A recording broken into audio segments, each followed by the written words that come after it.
बिस्मिल्लाहिर्रहमानिर्रहीम। सर जी, chapter number 1 मैंने शुरू किया था, system of taxation in Pakistan. एक क्विक रीकैप देकर मैं आपने आज के काम की तरफ चलूँगा। सबसे पहले मैंने ये बताया था कि टैक्स होता क्या है, और मैंने कहा था कि आवाम जो कंट्रीब्यूट करती है हुकूमत को ताकि मुल्क को बेहतर तरीके से चलाया जा सके, इसको टैक्स कहते हैं। तवज्जो से सुन रहे हैं सर जी?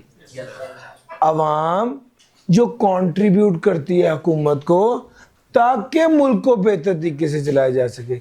सर, हम पैसा देते हैं गवर्नमेंट को ताकि गवर्नमेंट सरकारी अस्पताल में फ्री इलाज करे, गवर्नमेंट उस पैसे से फ्री स्कूल में एजुकेशन दे, गवर्नमेंट उस पैसे से रोड्स बनाए, गवर्नमेंट उस पैसे से ब्रिजेस बनाए। यार मेरा पॉइंट समझ आ रहा है? ये बुनियादी तौर पे ये पैसा आवाम देती है हुकूमत को ताकि मुल्क को बेहतर तरीके से चलाया जा सके। इस पैसे को टैक्स का पैसा कहते हैं। गवर्नमेंट ने जो इखराजात करने हैं, वो इखराजात जब गवर्नमेंट के अपने रिसोर्सेज से पूरे नहीं हो पाते तो गवर्नमेंट वो पैसे कहाँ से लेती है? आवाम से लेती है। और अगर आवाम से भी लिए तो भी पूरे ना हुए तो फिर मजबूरन क्या करना पड़ेगा? कर्जा लेना पड़ेगा। ये जो IMF के कर्जे की स्टोरी है ना, वो असल में यहां से शुरू होती है कि गवर्नमेंट के पास जितने पैसे थे वो जमा, वो पैसे जो आवाम ने कंट्रीब्यूट किए वो मिलाकर भी खर्चा पूरा नहीं हुआ तो मजबूरन क्या किया? मजबूरन क्या किया? IMF से लोन लिया। लो सर, ये पहली बात थी टैक्स के हवाले से। और इसके बाद अगली थी टैक्स लागू करने का असल मकसद क्या है? टैक्स लागू करने का असल मकसद क्या है? पैसा इकट्ठा करना। हाँ, इसके अलावा भी कुछ मकासद होते हैं। असल मकसद मेन मोटा अहम मकसद पैसा इकट्ठा करना है। ये बिल्कुल ऐसे ही जैसे आप घर से आए हैं इस वक्त क्लास लेने के लिए और आपने सोचा अच्छा यार जाते हुए दही भल्ले भी खा लूंगा। ये जो दही भल्ले है उसके लिए आप घर से नहीं आए आप क्लास लेने घर से। यार मेरा पॉइंट समझ आ रहा है? बिल्कुल ऐसे ही टैक्स लागू करने का असल मकसद ये। हाँ, इसके अलावा भी कुछ मकासद होते हैं, हो सकते हैं, जैसा कि point number 1 implementation of policies. मैंने बताया था अपनी बात मनवाने के लिए टैक्स लागू किया जाता है। ये हमारा दूसरा पॉइंट, इम्प्लीमेंटेशन ऑफ पॉलिसी। और मैंने इसकी क्या एग्जांपल दी थी? सर, मैंने कहा था कि अगर मैंने आप सब लोगों को कहा था भाई किताब लेके आओ, और फिर मैंने ये अनाउंस किया था, मैंने कहा अगर कोई बच्चा किताब ना लेके आया तो उसे 100 रुपया फाइन करेंगे। अब कुछ बच्चे उस पर ये कहने लगे कि सर ये 100 रुपया फाइन इसलिए सर करते हैं ताकि अपने पैसे कमा सकें। तो सर आप मुझे बताएं, क्या 100 रुपये फाइन पैसे कमाने के लिए किया है? नहीं सर, इसलिए किया है ताकि अपनी बात मनवा सकूं। यार मेरा पॉइंट समझ आ रहा है? जो बात आपने वैसे नहीं मानी थी वो इस तरह मान लें। तो सर बिल्कुल इसी तरह हम टैक्स लागू करते हैं। टैक्स लागू करने का में अगला पहलू ये है कि बाज़ वक़्त टैक्स लागू इसलिए किया होता है ताकि लोगों से अपनी बात मनवाई जाए और पॉलिसीज पर अमल दरामद कराया जाए। गवर्नमेंट टैक्स लागू कर देती है, किसके ऊपर? गवर्नमेंट टैक्स लागू कर देती है ऐसे लोगों पर जो लग्जरी आइटम इंपोर्ट कर रहे हैं ताकि वो लग्जरी आइटम इंपोर्ट ना करें। सर, तीसरा आ गया था फेयर डिस्ट्रीब्यूशन ऑफ वेल्थ। अमीर बंदे से टैक्स वसूल करना और गरीब पर खर्च करना। जो स्पोर्ट्स कार इंपोर्ट कर रहा है उससे पैसे ज्यादा सा टैक्स वसूल करना, खर्च किस पर कर देना? ऑरेंज ट्रेन पर कर देना, बस के ट्रांसपोर्ट पब्लिक ट्रांसपोर्ट सिस्टम पर कर देना। सर जी ये वाली बात आपके साथ की थी। और उसके बाद मैंने कहा था हाँ, असल मकसद प्राइमरी ऑब्जेक्टिव तो पैसा है, लेकिन इसके साथ साथ कौन से ऑब्जेक्टिव्स हैं उसकी बात की थी। उसमें सबसे पहला था भाई सोशल और इकोनॉमिक डेवलपमेंट। माशरा कैसे डेवलप होगा? सोसाइटी कैसे डेवलप होगी? जब अमीर से पैसा गरीब को निकलेगा, गरीब के लिए भी आसानी होगी, तो सोसाइटी डेवलप होगी। यस और नो? दूसरे नंबर पे इकोनॉमी कैसे डेवलप होगी? जब आपकी एक्सपोर्ट बढ़ेंगी, इंपोर्ट कम होंगी, तो इकोनॉमी डेवलप होगी। भाई मेरी बात समझ रहे हो? तो सर ये वाली बात की थी। फिर उसके बाद मैंने आपको कहा था कमजोर एंटरप्राइज को गवर्नमेंट टैक्स माफ करके उनकी मदद करती है ताकि वो स्ट्रेंथन हो जाए। तो टैक्स को हरबे के तौर पे इस्तेमाल किया है, टैक्स को टूल के तौर पे इस्तेमाल किया है, ताकि क्या किया जाए, ताकि टैक्स को टूल के तौर पे इस्तेमाल किया गया है ताकि लोगों को सपोर्ट किया जाए, इदारों को सपोर्ट किया जाए। एक इदारा जो कोविड की वजह से बंद हो रहा था, गवर्नमेंट ने सपोर्ट करके क्या कह दिया? कह दिया ठीक है, अगले 3 साल तक, 4 साल तक, 5 साल तक हम आपसे टैक्स नहीं लेंगे। मदद की वीक एंटरप्राइज की, ताकि वो क्या हो जाए, स्ट्रेंथन हो जाए। किस असल में वीक एंटरप्राइज की मदद करना, स्ट्रेंथन हो जाए, इसमें खास बात नहीं है। खास बात यह है कि उनको टैक्स एग्जेम्पशन दे दी। टैक्स एग्जेम्पशन का क्या मतलब है? सर कल बताया था, टैक्स एग्जेम्पशन का मतलब है टैक्स माफ करके, टैक्स माफी देकर उनको मदद की। सर और अगली एग्जांपल क्या दी थी? एक आइटम जो पाकिस्तान में 100 रुपए की बन रही है, अगर आप उसको इंपोर्ट करते हैं तो वो 50 रुपए की इंपोर्ट हो जाती है। तो गवर्नमेंट क्या करती है? इंपोर्ट के ऊपर टैक्स। सर जी हम आपको एक एग्जांपल देते हैं, जापानीज गाड़ियां बड़ी ज्यादा पाकिस्तान में आने लग गई थी, अब दोबारा रुक गई। क्यों रुकी हैं पता है? सर जी जापानी गाड़ी इतनी इतनी कमाल और आधी कीमत पे, तो अब कौन लेगा? सुजुकी, टोयोटा, करोला, होंडा, लोगों ने लेनी छोड़ दी। जापान की गाड़ी आती थी, जापान की 4 साल पुरानी गाड़ी यहाँ की नई गाड़ी के बराबर साफ सुथरी खूबसूरत होती थी। तो लोगों ने पुरानी गाड़ी जापान की ले लेते थे, यहाँ की नहीं लेते थे, क्योंकि कीमत आधी होती थी। आहिस्ता आहिस्ता क्या होने लग गया? टोयोटा वाले ने अपनी फैक्ट्रियां बंद करने लग गया, होंडा वाला फैक्ट्रियां बंद करने लग गया। क्या करें? होने दे बंद। 5 लाख बंदा टोयोटे में काम कर रहा है, खैर है बंद हो जाए, यहाँ रोकना चाहिए। रोका सर। क्या किया? जो 22 से जापानी गाड़ियां आ रही थी ना, उन पे टैक्स डबल कर दिए, ताकि अपनी इंडस्ट्री क्या हो जाए?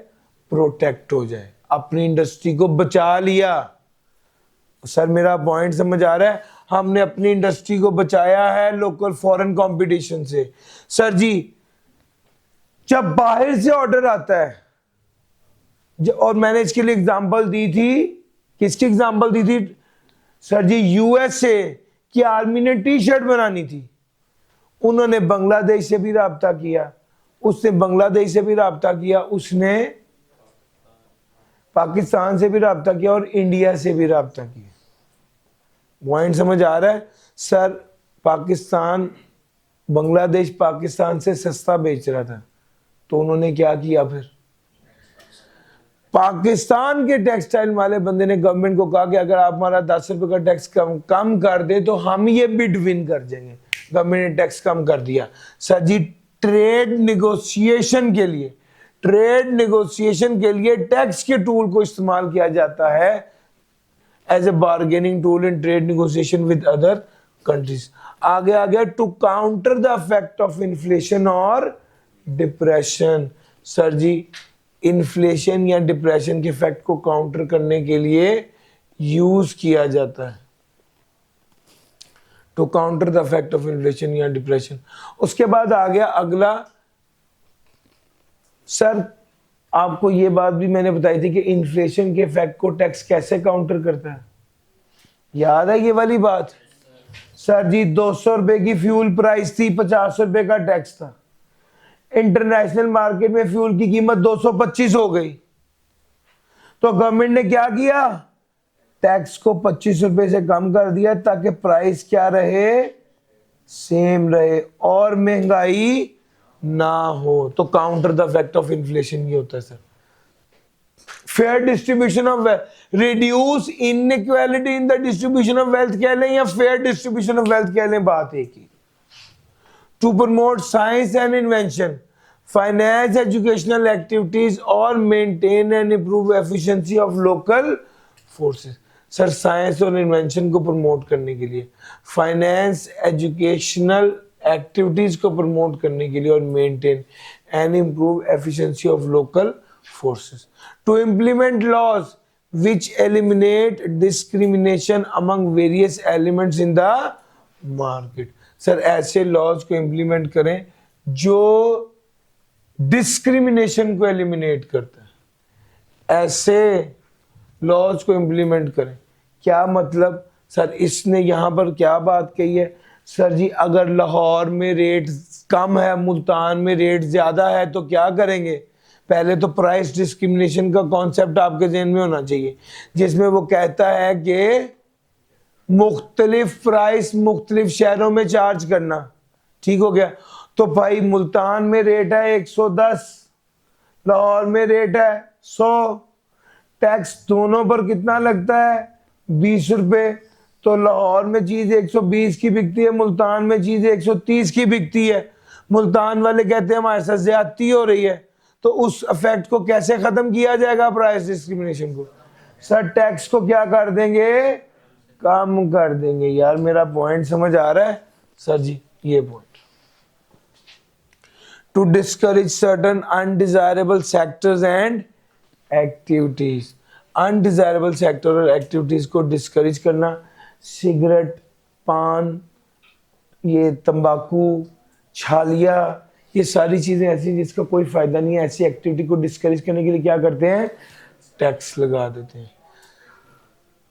सर टैक्स लगा देते हैं या टैक्स बढ़ा देते हैं, right? Documentation of economy, government कहती है जो ट्रांजैक्शन करनी है किस तरह करो? बैंकिंग चैनल के जरिए करो। जो ट्रांजैक्शन करनी है बैंकिंग चैनल के जरिए करो। अगर तुम कैश के जरिए ट्रांजैक्शन करोगे तो हम उसको इनकम ट्रीट, अगर तुम कैश के जरिए ट्रांजैक्शन करोगे तो हम उसे इनकम ट्रीट करेंगे और उस पर टैक्स लगा देंगे। ट्रांजैक्शन कहां पर होनी, किस तरह होनी चाहिए? बैंकिंग। सर असल में जब बैंक के जरिए ट्रांजैक्शन होती है ना तो उसका प्रॉपर सबूत होता है, उसका प्रॉपर रिकॉर्ड होता है, उसकी प्रॉपर डॉक्यूमेंटेशन होती है। लेकिन अगर ट्रांजैक्शन कैश में होती है तो उसकी डॉक्यूमेंटेशन नहीं होती। वो कहते हैं कैश के जरिए ट्रांजैक्शन नहीं करनी, बैंकिंग चैनल के जरिए ट्रांजैक्शन करनी। समझ गए? सर रिसर्च और डेवलपमेंट को एनकरेज करने के लिए क्या किया गया है? टैक्स क्रेडिट यानी टैक्स में कमी दी गई। सर आगे चलते हैं, tax as a mean of development. Sir government क्या करती है? गवर्नमेंट बाज़-औक़ात लाहौर शहर से बाहर कोई जगह आइडेंटिफाई करके जो अंडर डेवलप होती है, लोगों को एनकरेज करती है कि वहां पर अपनी फैक्ट्री ले जाएं। जब फैक्ट्री वहां पर चली जाएगी तो क्या होगा? बहुत से लोगों को वहां पर नौकरियां मिलेंगी, बहुत से लोगों को वहां पर अपॉर्चुनिटी मिलेगी। इससे क्या फायदा हो जाएगा? इससे इन्वेस्टर को टैक्स माफ कर दिया, टैक्स कम कर दिया और वहां की आवाम के लिए नौकरियां निकल आई, मौके निकल आए, ओवरऑल खुशहाली आ गई। किस इलाके को? अंडर डेवलप्ड एरिया को। यही उसका फायदा है। कल मैंने मरियम नवाज वाली पूरी एग्जांपल दी थी इसी चीज को एक्सप्लेन करने के लिए। अमीर आदमी पे ज्यादा टैक्स लगना चाहिए, गरीब आदमी पे कम टैक्स लगना चाहिए। फिर उसके बाद हमने कहा था जो आइटम्स लग्जरी हैं उनकी इंपोर्ट पर ज्यादा टैक्स लगना चाहिए। जो आइटम्स ऑलरेडी पाकिस्तान में बन रही हैं अगर कोई फिर भी उनको इंपोर्ट कर रहा है उनकी इंपोर्ट पे ज्यादा टैक्स लगना चाहिए। सर जो बंदा लंगर खाना खोलकर लोगों को फ्री खाना खिला रहा है उस पर कोई टैक्स नहीं है। वो इदारा जो इदारा लंगर खाना खोल के लोगों से डोनेशन लेता है और फिर लोगों को फ्री खाना खिलाता है, इस पर कोई टैक्स नहीं है। और जो बंदा ऐसे इदारे को डोनेशन देता है उसको क्या मिलता है? टैक्स क्रेडिट मिलता है। सर जी शौकत खानम, नाम सुना हुआ है, फ्री इलाज कर रहा है कैंसर के मरीजों का। जो शौकत खानम पर कोई टैक्स नहीं है और मैंने शौकत खानम को डोनेशन दी। यार मेरा पॉइंट समझ आ रहा है? मुझे क्या मिलेगा? टैक्स क्रेडिट मिलेगा। तो भाई शौकत खानम पर कोई टैक्स नहीं है, टैक्स एग्जेम्पशन है। और अली इमरान जिसने शौकत खानम में डोनेशन दी उसे क्या मिलेगा? टैक्स में कमी मिलेगी। टैक्स एग्जेम्पशन होता है टैक्स माफी, और टैक्स क्रेडिट होता है टैक्स में कमी। सर एग्रीकल्चर प्रोजेक्ट होगा तो उस पर टैक्स नहीं लगेगा। जरा आगे चलते हैं, एडम स्मिथ की बात करते हैं। सर जी ये सारी बातें मैं कल पढ़ा चुका हूँ, मुझे लगा आज काफ़ी बच्चे नए बैठे हुए हैं, एक बार ज़रा बाकियों की रिवीजन हो जाएगी और याद हो जाएगा, और जो नए हैं वो एक बार ज़रा थ्रू करके हमारे साथ मिल जाएंगे। सर जी एडम स्मिथ ने कहा था 4 बातें। एडम स्मिथ ने कहा था जो बंदा टैक्स देना चाहता है, जो बंदा टैक्स देता है, उसके 4 असूल हैं, 4 बातें कंफर्म होनी चाहिए, 4 बातें लाजमी होनी चाहिए। सबसे पहला सर्टेनिटी, टैक्स देने वाला और टैक्स लेने वाला दोनों को बिल्कुल क्लियर और यकीन होगा कितना टैक्स बनता है और कितना हमने जमा कराना है। दूसरा कन्वीनियंस, जो टैक्स पेयर है उसके लिए आसानी पैदा होनी चाहिए कि वो अपनी आसानी के टाइम पर और अपनी आसान तरीके से टैक्स दे दे। इक्वालिटी, टैक्स पेमेंट को जितनी इनकम बढ़े उसी तनासुब में टैक्स बढ़ना चाहिए, प्रोपोर्शनेटली। जितनी इनकम बढ़े उतना टैक्स बढ़ना चाहिए। This is equality. आगे आगे इकोनॉमीज ऑफ कलेक्शन, टैक्स की कलेक्शन पर इतना ज्यादा खर्चा नहीं आना चाहिए। वो कहता है taxes should not be expensive to collect and should not discourage business. Tax इतना ज्यादा ना लगे कि टैक्स की कलेक्शन क्या हो जाए? एक्सपेंसिव हो जाए। सर टैक्स को कलेक्ट करने में इतना खर्चा ना आ जाए कि लोग टैक्स कलेक्ट करना ही अवॉइड कर दें। Sir ji following are some broad principle for levy of tax. Some broad principle for levy of tax. उसमें पहला 3 प्रिंसिपल्स आपको पढ़ाए थे सर। पहला प्रिंसिपल क्या था? जिसकी जितनी हैसियत है वो उतना टैक्स दे, ये पढ़ाया था। नो, जो जितना गवर्नमेंट से फायदा उठाएगा उतना टैक्स जमा कराएगा, ये होता है बेनिफिट प्रिंसिपल। जो मोटरवे पर जितना सफर करेगा उतना टैक्स जमा कराएगा, जो जितनी बार मोटरवे पर सफर करेगा उतनी बार टैक्स जमा कराएगा। मेरा पॉइंट समझ आ रहा है? इसको कहते हैं बेनिफिट प्रिंसिपल।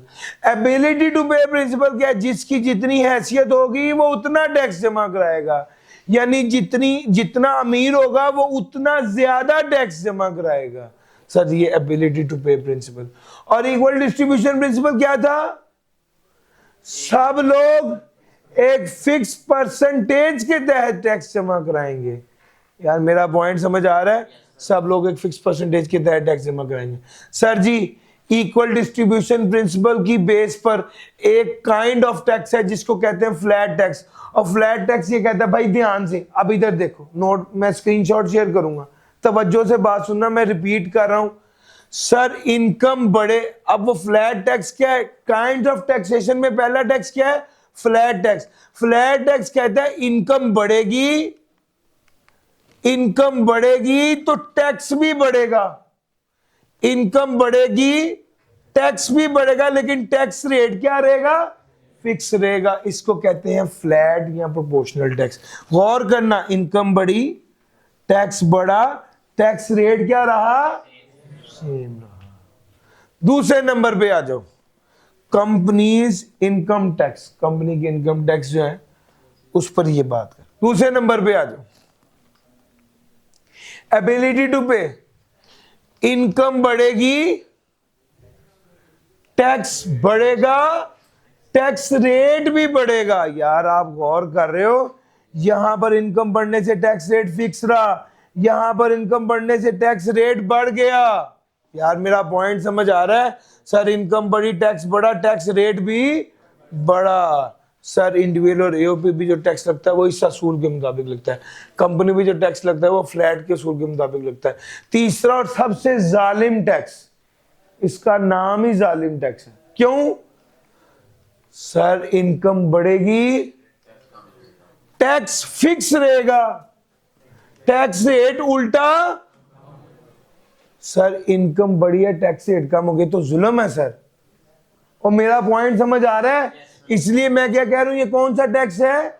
ये जालिम टैक्स है। क्या पाकिस्तान में ऐसा टैक्स लगता है? अल्हम्दुलिल्लाह, बिल्कुल लगता है। सर आप गौर करना, इनकम बढ़ी, टैक्स फिक्स रहा, टैक्स रेट उल्टा कम हो गया। और मैंने कल एक एग्जांपल दी थी, मैं दोबारा एग्जांपल देता हूं। सर जी आपके पास बाइक है, आप बाइक पेट्रोल पंप लेके गए, 1 लीटर पेट्रोल डलवाया, कितने रुपए टैक्स दिए? 50 रुपए। ठीक हो गया। इसके बाद आपके साथ ही एक BMW खड़ी थी, उसने भी 1 लीटर पेट्रोल डलवाया, कितने रुपए का टैक्स दिया? ज्यादती नहीं। आप अभी कमाना ही नहीं शुरू हुए, आपकी इनकम 0 है, वो रोज का 1 लाख रुपया कमाता है फॉर एग्जाम्पल। तो आप मुझे बताइए कि आपको और उसको इनकम का इतना फर्क है, क्या एक जैसा टैक्स लगना चाहिए था?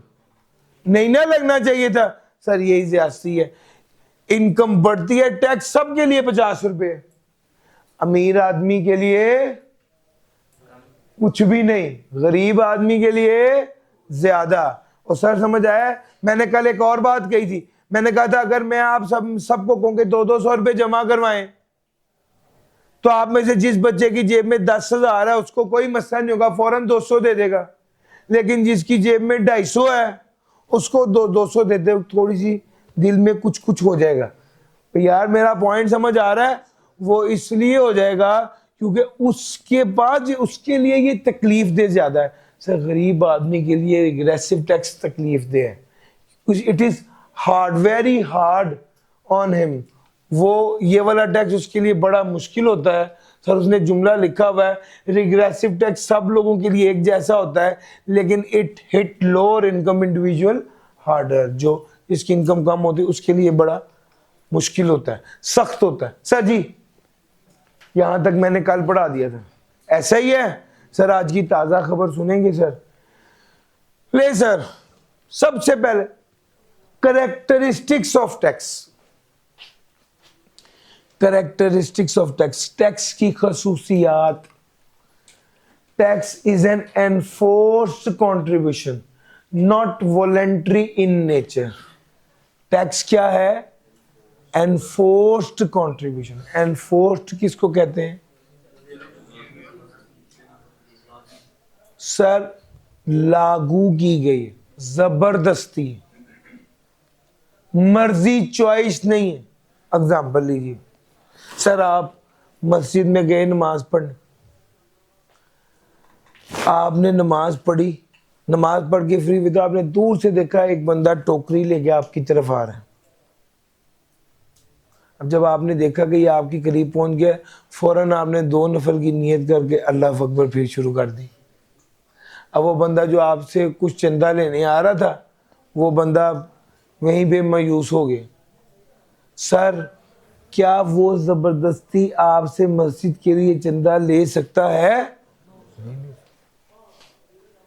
अच्छा आपको आ गया टैक्स का नोटिस कि टैक्स जमा कराओ, आपने नोटिस को साइड पे किया, नफल पढ़े, सारी रात पढ़ते रहे। सर ये जो नोटिस आपको आ गया, इसके मुताबिक तो टैक्स आपको जमा करवाना है। यार मेरा पॉइंट समझ आ रहा है? सर इसको कहते हैं एनफोर्स्ड, लागू किया गया है, इम्पोज किया गया है, ये तो आपको करवाना ही पड़ेगा। और सर समझ आ गई? सर वो कह रहा है tax is an enforced contribution, not voluntary in nature. Voluntary नहीं है, एनफोर्स्ड कॉन्ट्रीब्यूशन है। Tax is generally payable in cash. Tax generally payable in cash है, payment by cheque, promissory note or in kind is not accepted. Tax generally payable in cash होता है, check के जरिए payment करना, promissory note के जरिए payment करना या इन काइंड पेमेंट करना कबूल नहीं होता। सर मैं FBI वालों ने मुझे नोटिस भेजा, मैं उन्हें चेक देता हूँ 3 माह की डेट का, 3 माह बाद पैसे मिल जाएंगे, क्या टैक्स वाले इसको कबूल करेंगे? नहीं। मैं टैक्स वालों को कह देता हूं कि मैं आपको अपने लेटर हेड पे लिख देता हूं, मैं बकलम खुद शेख अली इमरान आपको कह रहा है कि अगले महीने की 15 तारीख को आपके टैक्स की अदायगी कर दी जाएगी, वस्सलाम। कागज लिखकर टैक्स वालों को दे दिया, टैक्स वालों को कहा इत्मीनान रखो यार, मैं ज़ुबान दे रहा हूँ यार। कहने कोई नहीं, चलो भागो। प्रोमिसरी नोट्स, टैक्स वाले इसको कबूल नहीं करते। टैक्स वाले ने मुझे नोटिस दिया, मैंने टैक्स वालों का मेरी मोटरसाइकिल ले जाओ, मैं नहीं चला रहा, मोटरसाइकिल मेरी आप रख लो। लाख रुपए की मोटरसाइकिल है, लाख रुपए का आपने मुझे टैक्स का नोटिस, ये ले जाओ। ये टैक्स वाले ये भी कबूल नहीं करेंगे। ना टैक्स वाले इसको कहते हैं इन काइंड, ना उसके बदले कोई चीज कबूल करेंगे, ना प्रोमिसरी नोट का वादे वईद का नोट कबूल नहीं करेंगे, ना ही चेक कबूल करेंगे। प्रोमिसरी नोट की डिटेल है, इंशाल्लाह आप BLD में पढ़ेंगे। अभी जितना जरूरी था मैंने उतना बता दिया। आप में से जिन लोगों को पता है उन्हें अंदाजा हो जाएगा इंशाल्लाह कि क्या लिखा हुआ। सर जी अगली बात, tax is proportionate in character, tax बढ़ना चाहिए और वो लोग, payment of tax should not be based on the ability of people to pay. वो कहता है टैक्स, पेमेंट ऑफ टैक्स क्या होना चाहिए, should be based on the ability to pay principle. जिसकी जितनी हैसियत है उसको उतना टैक्स अदा करना पड़ेगा, जिसकी जितनी हैसियत है उसको उतना टैक्स अदा करना पड़ेगा। सर जी टैक्स लागू किस पर होना चाहिए, वो कहते हैं टैक्स इनकम पे लगना चाहिए, ट्रांजैक्शन पे लगना चाहिए, प्रॉपर्टी पे लगना चाहिए। क्या मतलब, सर इनकम पे टैक्स लगता है इनकम टैक्स, ट्रांजैक्शन पे टैक्स लगता है सेल्स टैक्स, प्रॉपर्टी पे टैक्स लगता है प्रॉपर्टी टैक्स। यार मेरा पॉइंट समझ आ रहा है। these are taxes that are imposed or levied on acts, rights or privilege। Sir ji taxes acts पर, राइट्स पर और प्रिविलेजेस पर भी लगते हैं। सर टैक्स कॉपीराइट्स पर भी लगते हैं। सर टैक्स एक्ट पर, टैक्स इंपोर्ट पर भी लगता है। यार मेरा पॉइंट समझ आ रहा है। सर टैक्स एक्ट पर भी लग सकता है, राइट्स और प्रिविलेज, फ्रेंचाइज लेने पर भी टैक्स लगता है। तो भाई टैक्स इनकम पे, ट्रांजैक्शन पर और प्रॉपर्टी पर भी लगता है, और टैक्स जो है वो एक्ट, राइट और प्रिविलेजेस पर भी लग सकता है। Tax is levied by the state which has jurisdiction over the person or property, that is only person, property, act, right or transaction within the jurisdiction of the taxing state are subject to taxation। Sir अगली बात वो क्या कह रहा है, sir tax लागू कौन करेगा। अब जरा मेरी बात ध्यान से सुनना। जुरिस्डिक्शन का मतलब आपको पता है क्या है,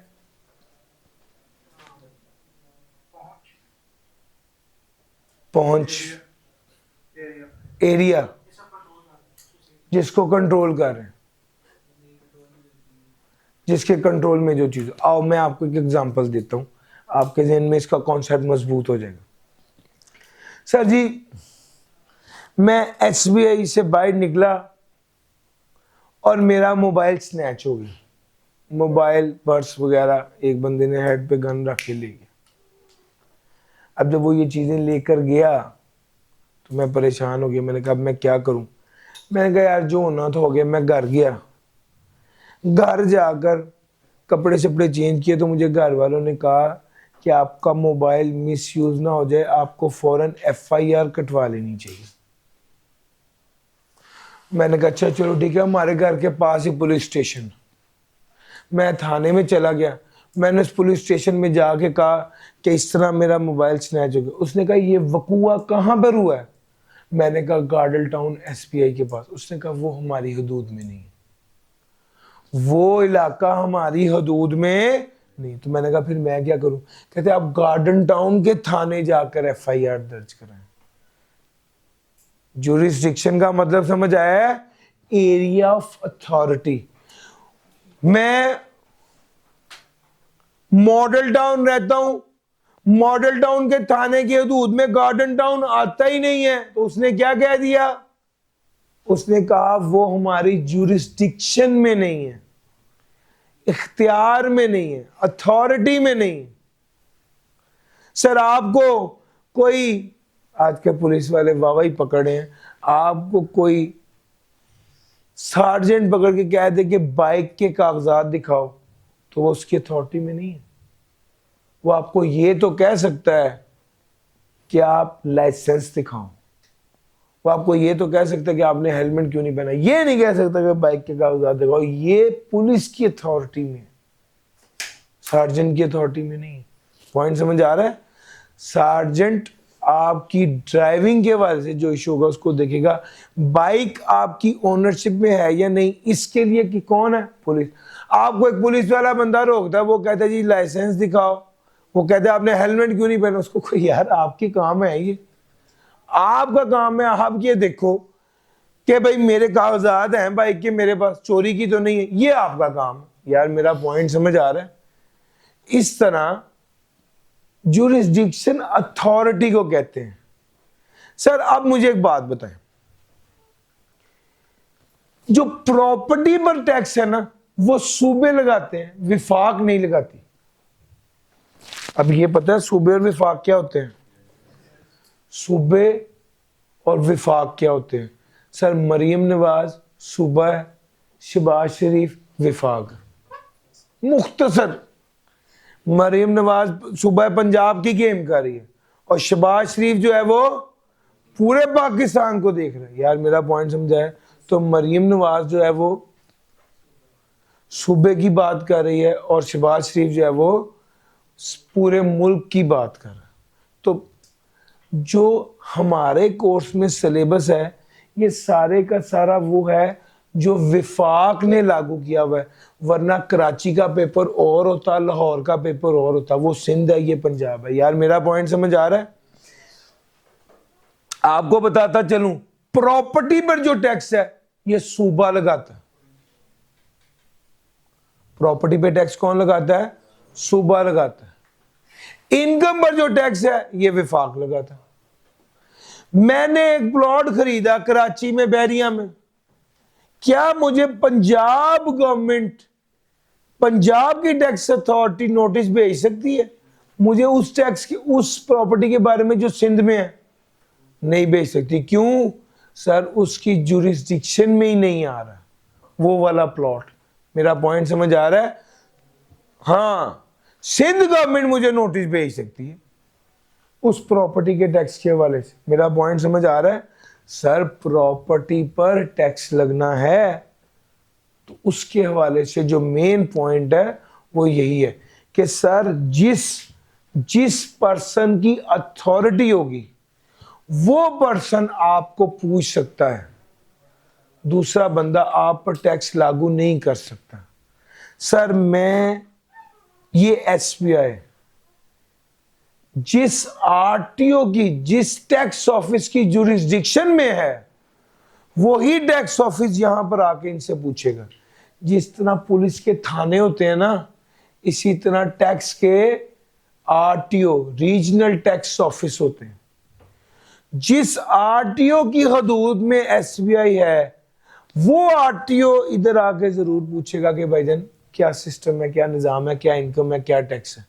लेकिन कोई दूसरा बंदा आकर पूछ नहीं सकता, वरना तो कोई भी इनकम टैक्स का अफसर कभी भी कहीं पर भी चला जाए, हाँ जी भाई अस्सलाम वालेकुम। वो मेरा पॉइंट समझ आ रहा है? ऐसे नहीं है सर जी। जुमला ध्यान से सुनिएगा, वो कहता है टैक्स लागू करेगी स्टेट। कौन सी स्टेट? जिसके पास अथॉरिटी है उस पर्सन की या उस प्रॉपर्टी की। मैंने प्रॉपर्टी की एग्जांपल दे दी यार, वो जो बैरिया टाउन कराची में प्लॉट है उसकी एग्जांपल दी है। सर वो प्रॉपर्टी, उस प्रॉपर्टी के ऊपर जुरिस्डिक्शन सिंध गवर्नमेंट का है, पंजाब गवर्नमेंट का नहीं है।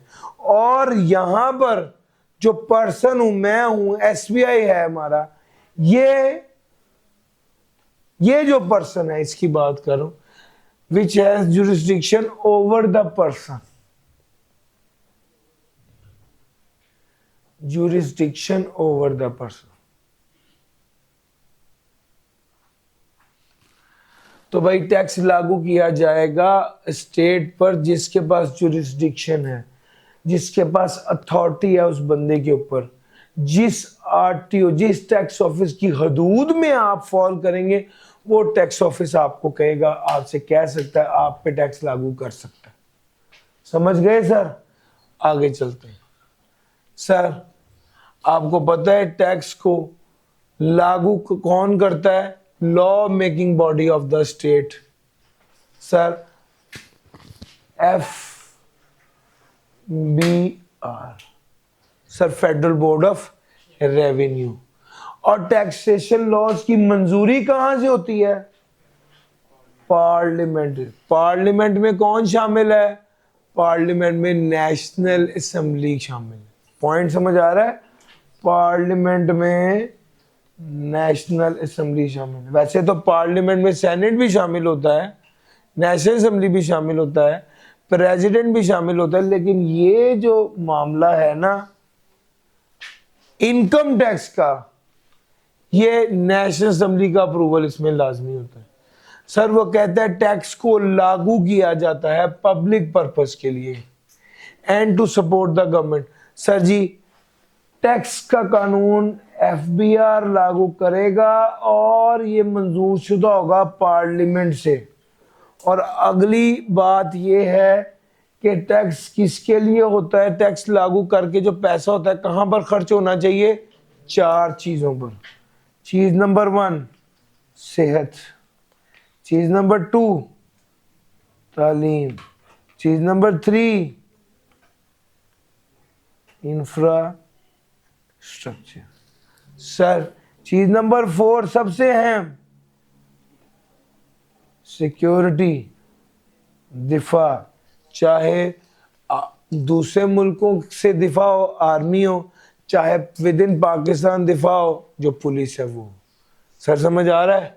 तो भाई कैरेक्टरिस्टिक्स ऑफ टैक्स लॉज मैंने बड़ी डिटेल में एक एक बताया है और आपको समझ भी आ गया कि जो कल पढ़ाया था मैंने उससे किस तरह रिवाइज कराया और जो नया आज का टॉपिक था उससे कितनी डिटेल में पढ़ाया। सर जी जल्दी से इसको एक बार गो थ्रू कर लें फिर आगे चलता हूँ। भाई ने सवाल पूछा है एक्ट्स और राइट्स और प्रिविलेजेस। सर मैंने वैसे बातों बातों में बताया, थोड़ा सा देख लेते हैं। और एक्ट, सर जैसे इंपोर्ट करना एक एक्ट है, ठीक है, इस पर कौन सा टैक्स लगता है? सेल्स टैक्स लगता है। फ्रेंचाइज लेना, सर फ्रेंचाइज के जरिए आप राइट ले लेते हैं, इस पर भी टैक्स लगता है। कौन सा टैक्स लगता है? Sir FED, federal excise duty. आगे पढ़ना इंशाल्लाह। और इसके अलावा कॉपीराइट्स, इस पर भी टैक्स लगता है। तो ये मुख्तलिफ तरह के काम है, मतलब एक्ट, राइट और प्रिविलेज, इस पर भी टैक्स लागू होते हैं। जी सर।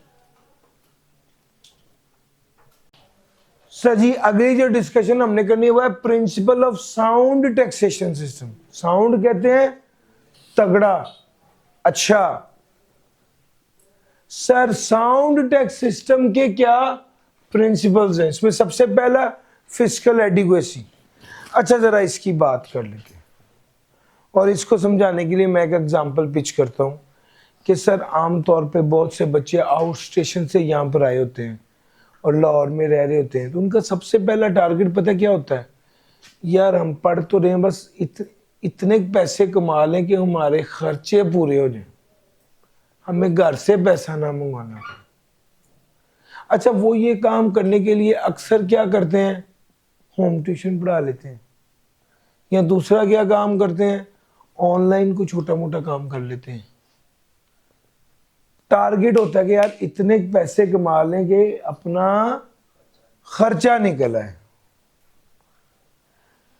अच्छा जब वो इस काबिल हो जाते हैं, 2 से 3 ट्यूशन पढ़ाने लग जाते हैं, तो फिर अगले स्टेप में क्या होता है? वो कहते हैं कि यार हम ट्यूशन पढ़ाने लग गए हैं, अल्लाह का शुक्र है ट्यूशन अब हमें पैसे आने लग गए हैं, लेकिन आगे सर पे इम्तिहान आ गए। तो जब इम्तिहान आता है तो वो ट्यूशन छोड़ देते हैं और फुल पढ़ाई करने लग जाते हैं। और जब पेपर खत्म हो जाते हैं तो वो ज्यादा ट्यूशन पढ़ाने लग जाते हैं टू मेक श्योर कि वो ज्यादा पैसे कमा सकें। पॉइंट समझ में आ रहा है? सर जिस तरह ये मैंने सिस्टम आपको बताया बिल्कुल उसी तरह का एक सिस्टम है। वो कहते हैं सबसे अच्छा टैक्स का निज़ाम तो ऐसा है कि कम से कम इतने पैसे हो जाएं कि जो मुल्क के खर्चे पूरे हो जाएं। अच्छा, अगर मुल्क के खर्चे पूरे नहीं हो पा रहे तो आप, या मुल्क की रिक्वायरमेंट बढ़ गई है, तो आपका टैक्स का निज़ाम ऐसा होना चाहिए कि ज्यादा पैसे वसूल करें। और अगर मुल्की अखराजात कम हो गए हैं तो आपके टैक्स का निज़ाम ऐसा होना चाहिए कि कम पैसे वसूल करें और आवाम को रिलीफ दें। मेरा पॉइंट समझ आ रहा है? तीन बातें। बात नंबर 1, तीन बातें हैं सर। बात नंबर 1, वो कहता है sources of revenue taken as a whole should be sufficient to meet expenditure of the government. इतने हों कि मुल्क की खर्चे पूरे हो जाएं। हाँ, रेवेन्यू बढ़ भी सके, एक्सपेंड भी कर सके, सुकड़ भी सके, कम भी हो सके, in response to variation in public expenditure. Variation in public expenditure के जवाब में इक्वालिटी और theoretical justice. Taxes levied must be based upon the ability of the citizen to pay. जो टैक्स लागू किए जा रहे हैं वो ability of the citizen to pay की बेस पर होने चाहिए।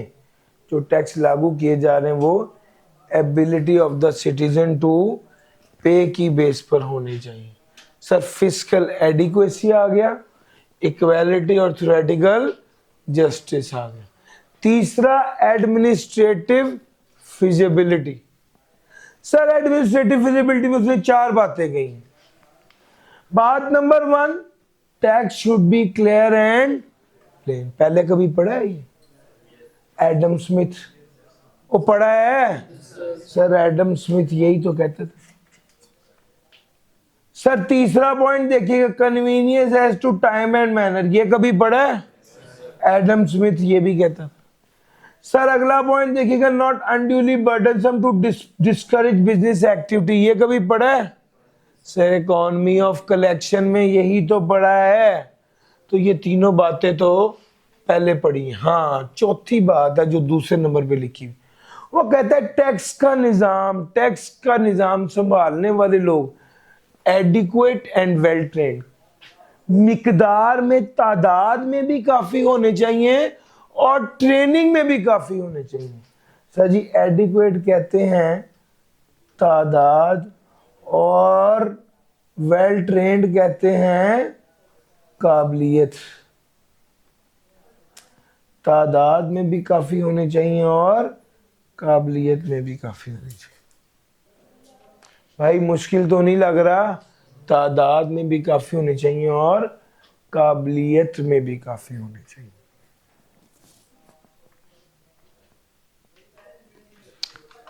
सर जी, चौथी बात,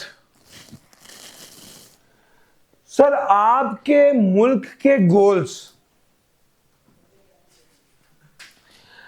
कंसिस्टेंसी और कंपैटिबिलिटी विद इकोनॉमिक गोल्स का मतलब है आपके मुल्क के गोल्स और आपके टैक्स वालों के गोल वो एक ही सिमत में होने चाहिए। आपका वजीर आजम आगे कहता है बस बहुत हो गया, अब हम अवाम पर मजीद बोझ नहीं डाल सकते, और अगले दिन आपका एफबीआर का चेयरमैन कहता है हमने 15 रुपए टैक्स बढ़ा दिया है पेट्रोल पर। यार ये तो दो अलग-अलग बातें हैं यार मेरा पॉइंट समझ आ रहा है? जो ओवरऑल कंट्री का ऑब्जेक्टिव है, जो एफपीआर का ऑब्जेक्टिव है, वो क्या होना चाहिए? एक डायरेक्शन में होना चाहिए। वो कहता है tax law should be consistent with the economic goals and programs of the government.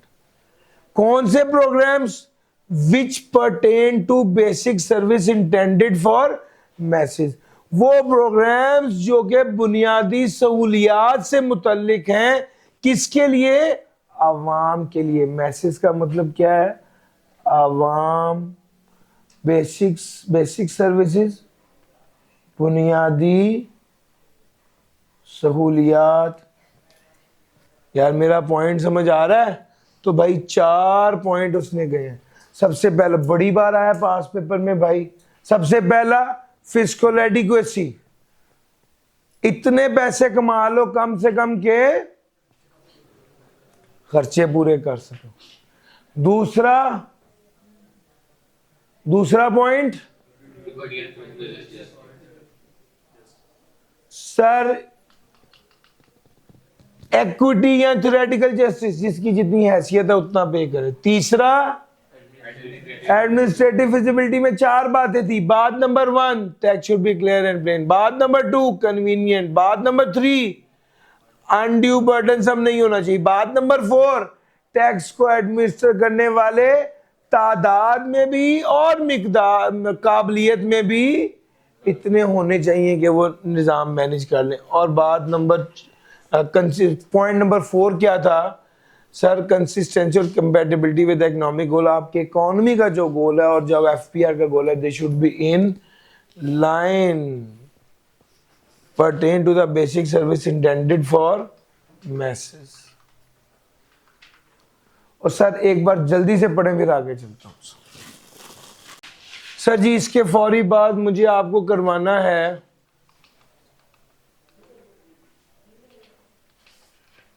Sir history of taxation in Pakistan. History of taxation in Pakistan sir जी आपको बताता चलूं। पाकिस्तान इंडिया में टैक्स कब कैसे आया? आपको 1857 में जंगे आज़ादी हुई थी। उस वक्त यहाँ पर अंग्रेज हुकूमत कर रहे थे। अंग्रेज़ों ने इसको दबाने के लिए काफ़ी खर्चा कर दिया। जब गवर्नमेंट का, जो अंग्रेज़ गवर्नमेंट थी, उनका खर्चा काफ़ी हो गया और उनको पैसे चाहिए थे मुल्क को चलाने के लिए, तो उन्होंने पहली बार 1860 में टैक्स लगाया ताकि ये बजटरी डेफिसिट को ख़त्म किया जा सके।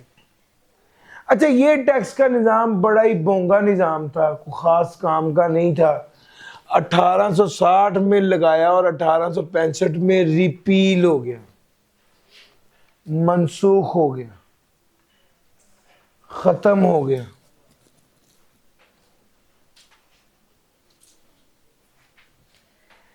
एटीन 1886 में फिर दोबारा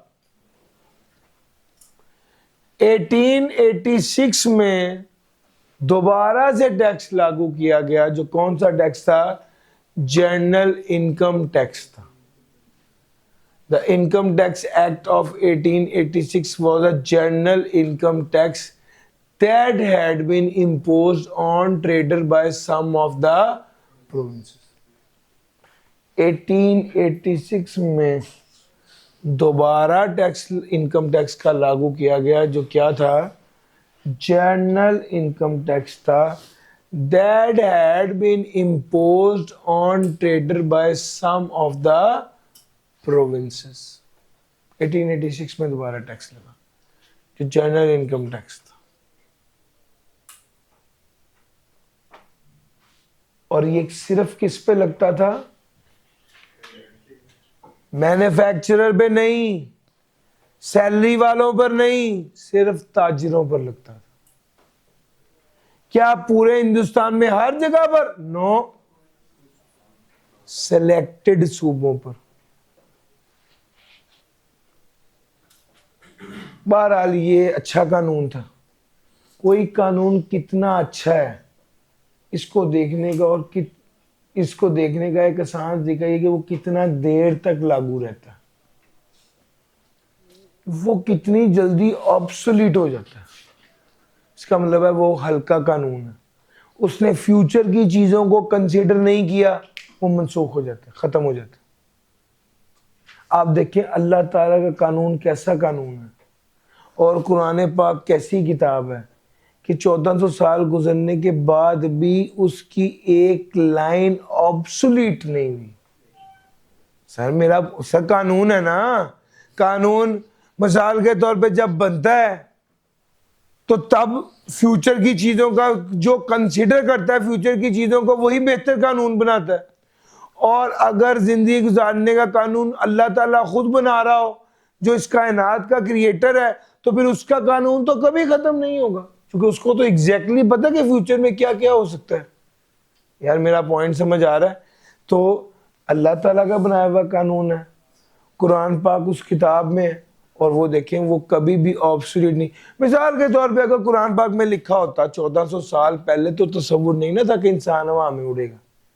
अगर कुरान पाक में लिखा होता कि इंसान तो हमेशा जमीन पर ही रह सकता है, हवा में तो उड़ नहीं सकता परिंदों की तरह, अगर ये बात लिखी होती तो हम कहते यार कुरान पाक की ये वाली बात तो ऑब्सोल्यूट हो गई है।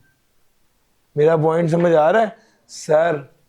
कुरान पाक में जो लिखा, इतनी टेक्नोलॉजी आने के बाद, इतनी एआई आर्टिफिशियल इंटेलिजेंस आ गई और ये सब कुछ हो गया, सर कुरान पाक की किसी एक आयत को भी गलत नहीं प्रूव कर पाए या ऑब्सोल्यूट नहीं भी कि यार ये कहेंगे ये अब पुरानी बात हो गई है, ये आज के दौर में एप्लीकेबल नहीं है। पॉइंट समझ आ रहा है सर? सर एक कानून की खूबसूरती ये होती है कि वो सर कुरान पाक अल्लाह का कलाम है सर, अल्लाह के नबी का कलाम, कोई हदीस ऑब्सोल्यूट नहीं भी। सर पॉइंट समझ आ रहा है? सर वापस आते हैं, 1886 में कानून बना, और ये कानून क्या था?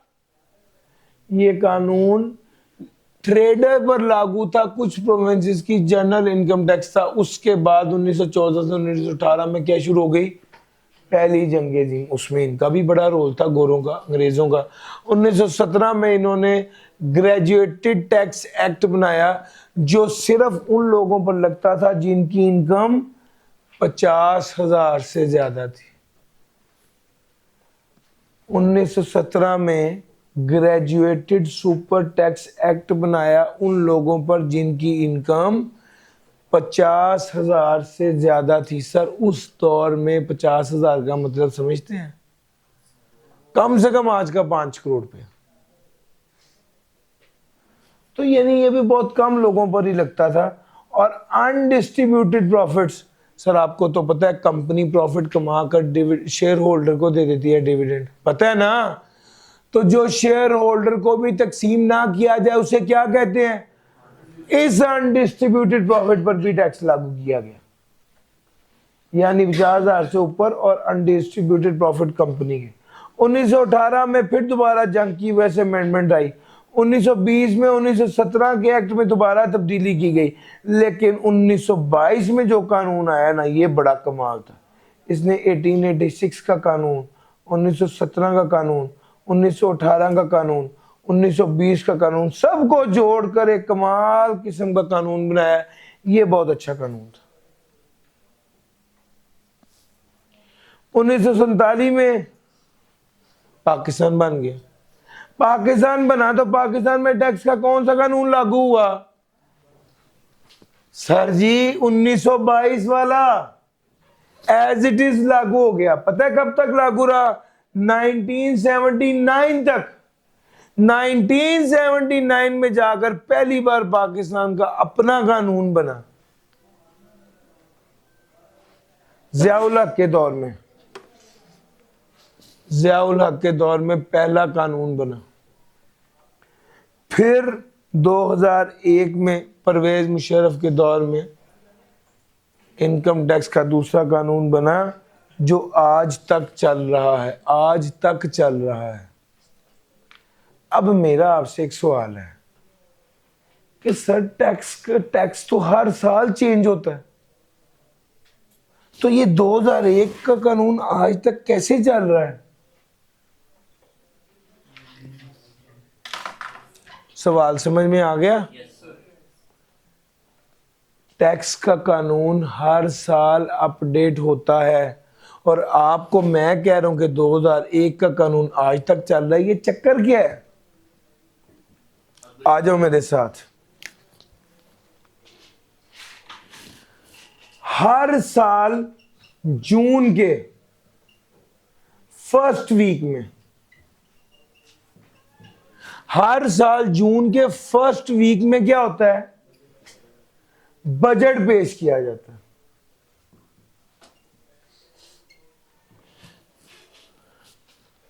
किसके सामने?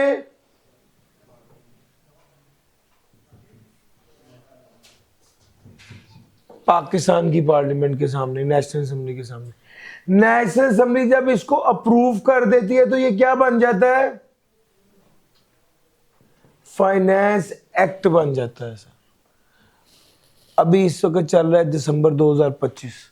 सर फाइनेंस बजट पेश किया गया था 2025 में, जून के महीने में। ये जब अप्रूव हुआ तो क्या बन गया? फाइनेंस एक्ट 2025 बन गया।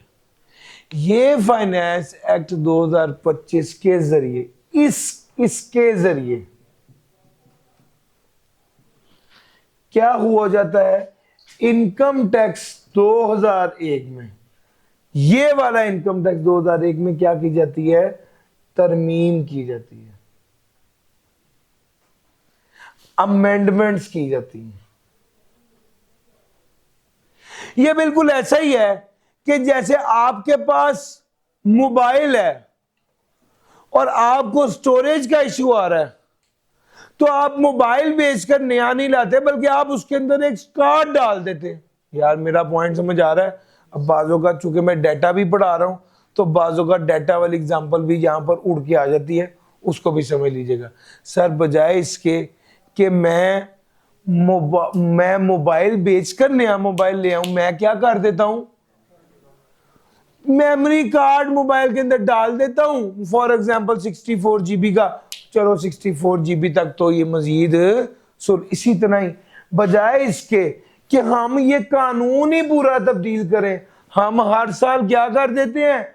फाइनेंस एक्ट के जरिए कानून नया लाने की बजाय फाइनेंस एक्ट के जरिए उसमें अमेंडमेंट कर देते हैं जो चलती रहती। सर मेरा पॉइंट समझ आ रहा है? सर सारी बात मैं आपको बता चुका, एक क्विक रीकैप और आज की बात खत्म। देखिएगा सर 1857 में जंग आज़ादी। सर आपकी आईकेएफ की किताब में बड़ा मुश्किल लिखा हुआ है, मैंने इसको टेबल की फॉर्म में बना दिया था। 1857 में जंग आज़ादी। 1860 में पहली बार कानून बना टैक्स का। 1865 में खत्म हो गया। 1886 में दोबारा बना। 1914 से 18 जंग आज़ादी हुई, सॉरी पहली जंग अजीम हुई। 1917 में ग्रेजुएटेड सुपर टैक्स एक्ट आया। 1918 में फिर वार टाइम अमेंडमेंट्स हुई। 1920 में फिर सुपर टैक्स एक्ट में तब्दीली हुई। 1922 में फिर एक बड़ा अच्छा कानून बना। जब पाकिस्तान 1947 में आजाद हो गया तो उसके बाद भी उन्होंने 1922 का कानून उन्होंने 1922 का कानून को ही कैरी किया है, और 1979 में जाकर पहला कानून पाकिस्तान ने इनकम टैक्स ऑर्डिनेंस 1979 बनाया, जो पहला कानून इनकम टैक्स एक्ट था।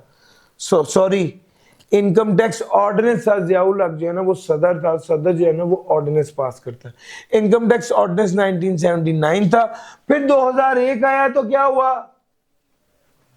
परवेज मुशर्रफ था, वो भी सदर था, उसने फिर इनकम टैक्स ऑर्डिनेंस 2001 आया और वो आज तक चल रहा है। हर साल फाइनेंस एक्ट के जरिए उसी पुराने कानून में तब्दीली कर दी जाती है और वो चलता जाता है। और सर मुश्किल तो नहीं लग रहा? सर ये स्टोरी और ये बातचीत, this is all about history of taxation in Pakistan. इंशाल्लाह कल इस चैप्टर को ख़त्म करते हैं और सैटरडे वाला दिन अपने जहन में रखें, उस दिन टेस्ट होगा। आज के लिए इतना ही था। थैंक यू जी, अल्लाह हाफ़िज़।